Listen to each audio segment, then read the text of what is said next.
I wonder what you would do if you had the power to dream at night any dream you wanted to dream.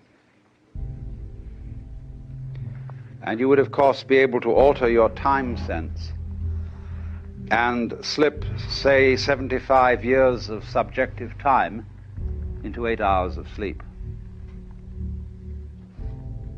You would, I suppose, start out by fulfilling all your wishes. You could design for yourself what would be the most ecstatic life. Love affairs, banquets, dancing girls, wonderful journeys, gardens, music beyond belief. And then after a couple of months of this sort of thing at 75 years a night, you would be getting a little taste for something different. And you would move over to an adventurous dimension where there were sudden dangers involved and the thrill of dealing with dangers. And you could rescue princesses from dragons and go on dangerous journeys, make wonderful explosions and blow them up, eventually get into contest with enemies. And after you've done that for some time, you'd think up a new wrinkle to forget that you were dreaming,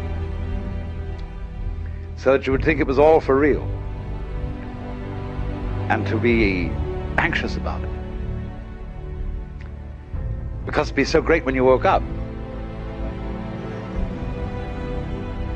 And then you'd say, well, like children who dare each other on things, how far out could you get? What could you take? What dimension of being lost, of abandonment of your power, what dimension of that could you stand? You could ask yourself this because you know you'd eventually wake up. And after you'd gone on doing this, you see, for some time, you would suddenly find yourself sitting around in this room with all your personal involvements, problems, etc., talking with me. How do you know that that's not what you're doing? Could be. Because after all, what would you do if you were God? If you were what there is, the self. In the Upanishads, the basic texts of Hinduism, one of them starts out saying, in the beginning was the self. And looking around, it said, I am. And thus it is that everyone to this day, when asked who is there, says it is I.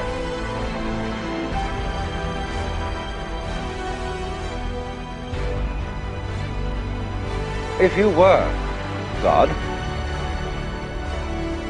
and in this sense that you knew everything,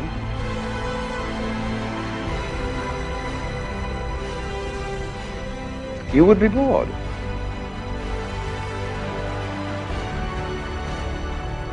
Because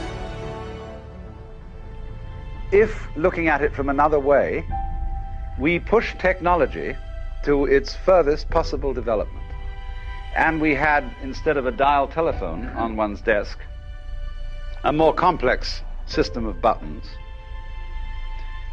and one touch would give you anything you wanted, Aladdin's lamp, you would eventually have to introduce a button labeled surprise. Because all perfectly known futures, as I pointed out, are past. They have happened, virtually. It is only the true future is a surprise. So if you were God, you would say to yourself, man, get lost.